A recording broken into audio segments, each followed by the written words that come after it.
Assalomualaikum. Bugun videomizda sizlar bilan birgalikda VS Code'da tekin bitta sun'iy intellekt haqida ko'rib chiqamiz. Bu kilo kod hisoblanadi. Bu ham shu kod editor ichidagi tekin sun'iy intellektlardan biri hisoblanadi. Buni yuklab olish uchun VS Code'da extensions bo'limidan kilo kod deb qidiramiz.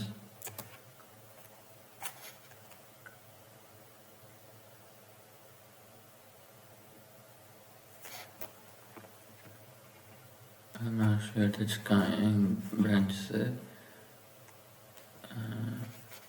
birinchi mana shu kilo kodni yuklab olamiz. Bu hozir menda yuklangan. Mana shu birinchi chiqqan, mana shunday holatda yozilgan birinchisini yuklab olamiz. Coding agent upload and autocomplete deb yozilgan kilo kodni yuklaymiz va hozirda bunda bitta yangilik bo'ldi. 14 kunga free holatda, jamoaviy holatda birgalikda ishlash mumkin. 14 kunga tekin holatda ishlatish mumkin. Buning 14 kunga shunaqa imkoniyat berdi. Tekin holatda ishlatish mumkin. Bu kilo kod o'zi asosan VS Code'ning o'zida ham nima bor? Sun'iy intellekt agenti. Bu ham yana bitta kilo kod shunga o'xshagan chat oynasi hisoblanadi. Uni oldin aytganimizdek Climb bor edi. Bu ham shunaqa chat oynasi hisoblanadi. Kilo kod ham shunday kod tahrirchisi hisoblanadi. Kilo kodda planga to'g'rilab yozish mumkin, kod yozishga to'g'rilab yozish mumkin. Qanday bir kamchilik bo'lsa, o'shani savol qilib berish uchun rejimi bor. Debug bu o'sha qandaydir bir kamchilik, xatoliklar bo'lsa, o'shani to'g'rilash uchun. Orkestr bo'lsa, qandaydir maxsus bir vazifa biriktirmoqchi bo'lsa, o'shani kerakli maxsus bir o'sha biriktirmoqchi bo'lgan vazifalarni o'zi maxsus modellarga biriktirgan holda shularga ajratib beradi. Bu shunaqa holatda ishlaydi. Bunda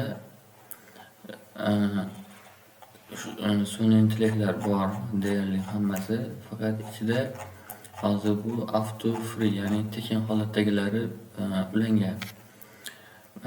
Mana o'sha qo'ygan. Bularni ham o'tkazish mumkin. Bular pulli hisoblanadi. Menda hozir free holatdagi obunasi qo'yilgan.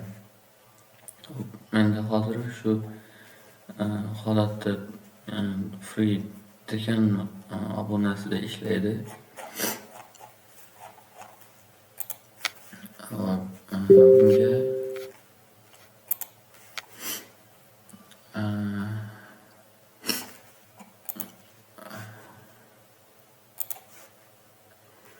Bunga qanday qilib yana modellar qo'shishimiz mumkin deydigan bo'lsak, settings bo'limidan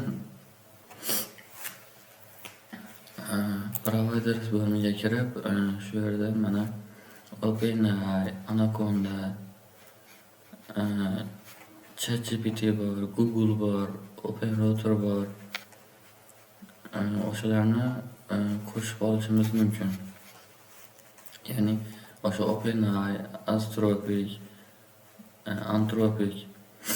Anaconda o'shalarni modellarni o'zimizga tekin holatdagilarni yuklab, o'sha tokenni o'zimizdagi modellarning token imkoniyatini ko'tarishimiz mumkin, tokenlar sonini oshirishimiz mumkin.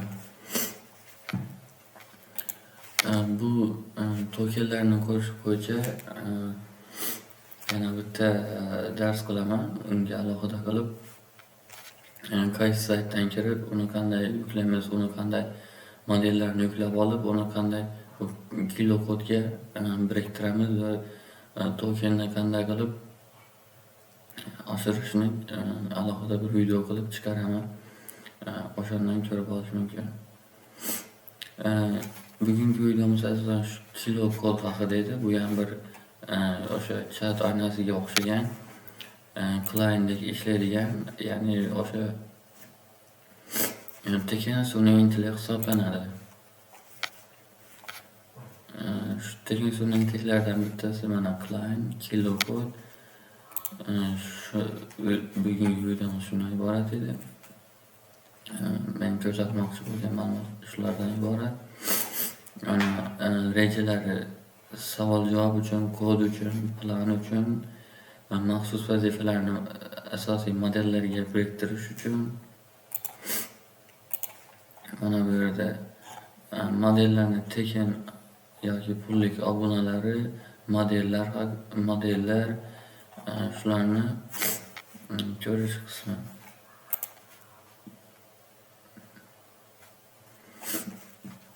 Bu prompt yozadigan message qismi, asosiy qismi shulardan iborat.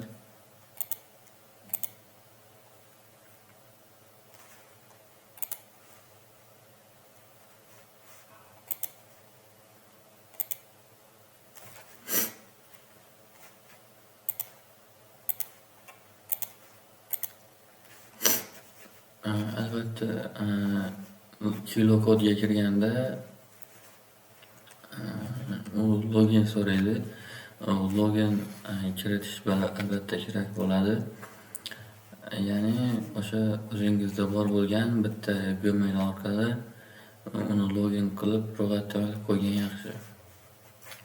Menda hozir free tekin holatdagi modellar bo'lgani uchun menda balans 0 turibdi hozir. Menda free holatdagi modellar ulangan. Kilo kod asosan tekin holatda o'sha o'zidagi bor bo'lgan tekin holatdagi modellarni ulash mumkin. Shuning uchun hozir menda balans 0 holatda turibdi.